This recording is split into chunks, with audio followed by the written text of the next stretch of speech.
co-CEO of South East Rivers Trust with my colleague Hester, who's here.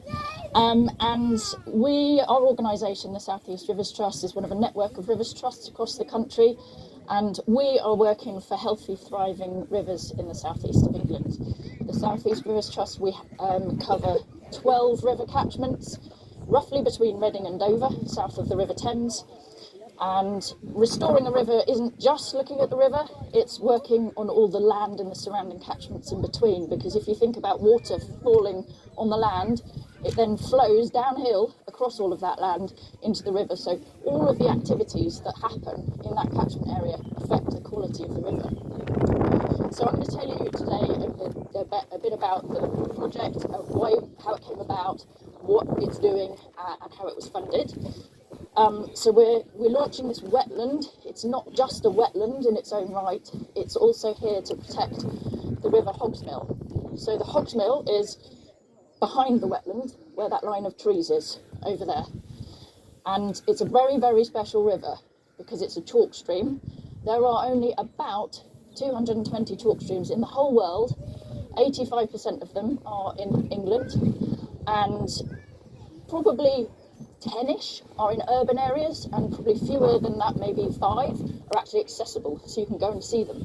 So it's really, really special. And what makes it special as a chalk river is that it comes out of the ground at very cool, clear water. It's been filtered through chalk, and that helps it support a very special, rare complement of species. So it's a really, really important asset to have on our doorstep for not even just the country, but the whole world. So pretty amazing. However, we have a tributary of the Hogsmill coming in here, just at that end of the wetland, called the Green Lane Stream, which was once part of that clear, chalky river network, but roll on however many 100 years, it's now rather polluted. There's... Is that one? It's the other mic? No, it's the wind, unfortunately.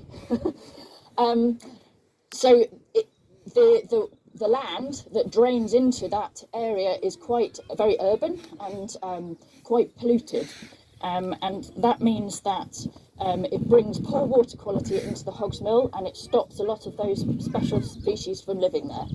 So as Jackie mentioned, the Hogsmill Catchment Partnership, which is a group of people and organisations who are interested in the river and get together and work out what's wrong with it, what we can do to improve it. And many years ago, probably 10, 11 years ago, we'd identified that there was the Green Lane Stream was bringing poor water quality in, and we looked at it and we discovered that there was a whole load of urban runoff coming from Epsom mostly.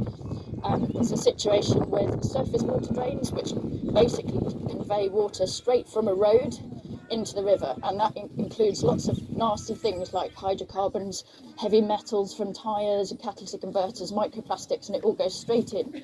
In addition to that, there's misconnected pipes all over the place, where toilets are plumbed in wrongly, and that also goes in. People pour stuff down the drain, they don't know that drain goes straight to the river. And pesticides come off gardens and roads and things like that. It all goes straight in, and it's really toxic and horrible. In addition to that, there was another really big impact which came from the sewer storm tank overflows. Now, you've probably heard a lot about these in the news recently. Many of our rivers suffer from them, and this tiny chalk stream, as it currently is, has one further up the Green Lane Stream. There are 2 sewers that come together and to a main trunk sewer, then flow north up to the Hogsmill Sewage Treatment Works. And to stop them from where they converge, from backing up into homes, there's this storm tank system where it flows out into storm tanks, fills up, and theoretically drains back into the sewer. But in hopefully exceptional circumstances, it overspills into the Green Lane Stream. So all of that's coming in. Trying to fix that is really difficult. So trying to fix all of the road drains in Epsom and 2 kilometres up that way is going to take a long time. We worked with Thames Water to improve the performance of the storm tanks as best as we possibly could, and they've done all that they can there, and they've reduced the number of times they flow massively, which is great. But there is no, addressing the cause is going to take a very long time. So another option here is to clean the water before it goes into the river, and that's what the wetlands are here to do. So the wetland itself is also important to put in. We've lost 90% of wetlands in England and Wales in the last 100 years. So as a wetland habitat, part of the aquatic habitat, that's really important to have as well. It's what we call a nature-based solution, where we're working with nature for a more natural solution. And it provides a load of additional other benefits as well, rather than just building a big concrete tank or something. It provides a whole load of other benefits. And how it works is, and it's not finished, so it may look a bit raw, it is. But it's a great time to see it right now because there aren't lots of plants in the way. So basically how it works is, and you can see this on the guided walk, and there are some maps around, the water comes in from the Green Lane stream into a silt trap up there. It's basically a big pond. And the contaminated water, you can see it's quite cloudy in the Green Lane stream. It goes into that pond, the pond's quite wide. The water carrying all of that sediment slows down and it drops it out in that area. That's called a silt trap, and that's the sort of first component. That is really important because that silt and sediment otherwise goes on out into the river and smothers the river gravels where things like trout are trying to lay their eggs and they can't. It's also got lots of the heavy metals and nasties absorbed onto it, so that gets mostly dumped there. Anything that then comes on through into, this is one of the first wetland cells, and there's another one there. That then gets cleaned further through plants, and these plants haven't been planted yet. We're going to be planting 10,000 plants in the next couple of weeks with lots of members of the local community, so thank you in advance. And those plants will clean up the water further, and then the cleaner water, or the clean water, will then go under that bridge and rejoin the Hogs Mill 200 metres further down. That gives us 200 metres of unimpacted chalk stream where eventually trout will be able to come and lay their eggs and spawn. It also, very importantly, brings the more contaminated water in downstream of the stepping stones. For anyone who knows the area, the stepping stones, they're a really important community asset. Lots of kids play in the water there. Currently, lots of sewage is going past there. That's not great. So now, playing in the stepping stones and upstream will be clean. So we'll have a massive benefit there. So lots of multiple benefits from having this wetland, not just filtering the water.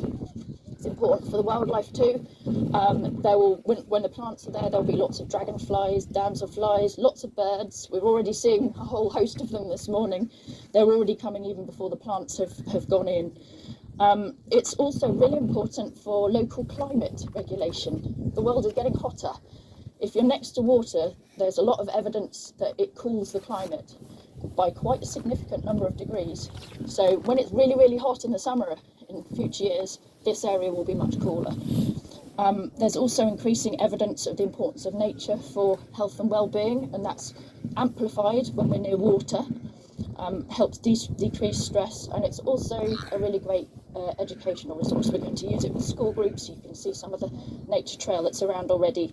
And as David Attenborough said, no one will protect what they don't care about, and no one will care what they've never experienced.